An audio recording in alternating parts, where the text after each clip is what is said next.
Somewhere, in the ancient night, black tide laps black stones.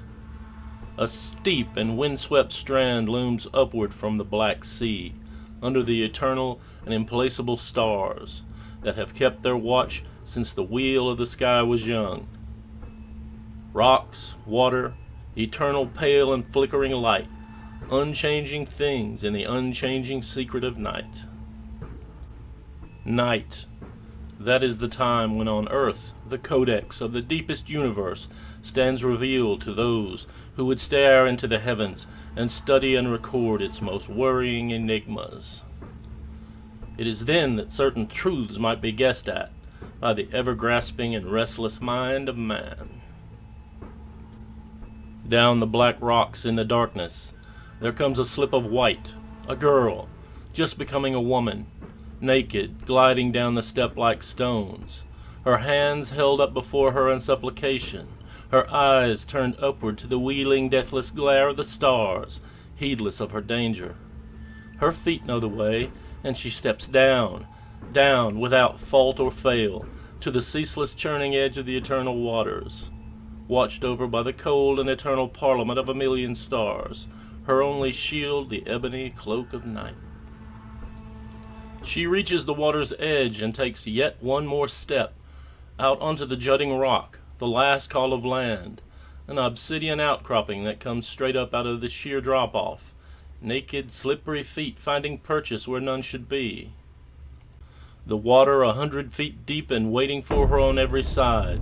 Still she stares at the sky, and first her lips begin to quiver without a sound, and then there is a sound. Faint and trembling, then rising to a ululation as she opens her throat, and begins to sing 100 names, the names of her lover, the names of her master, the names of he who sleeps beneath the waves. These are names taught to her by her mother's mother's mother, 1,000 generations handed down, sounds and words and ideas 1,000,000 times repeated since a time that has passed from living memory.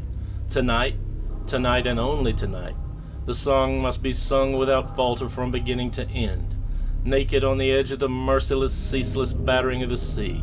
Tonight, because tonight, most revered and awaited night, for the first time in 1,000,000 lifetimes, the stars are right. She sings.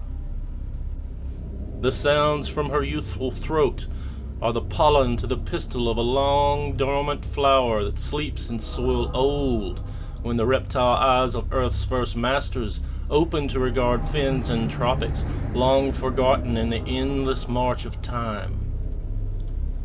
There is an awakening somewhere of something, a small thing, a subtle shift, but it is enough that the stars, the sea, the sound of a young song are changed.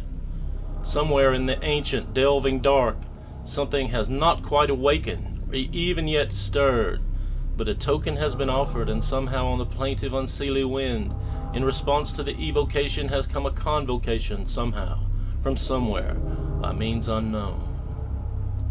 Soon something will stir. Something that has changed long past will change anew. Ancient things, long dormant, will once again know motion and life. Something will awaken. The call has been sent forth, and the call has been heard. The stars are right.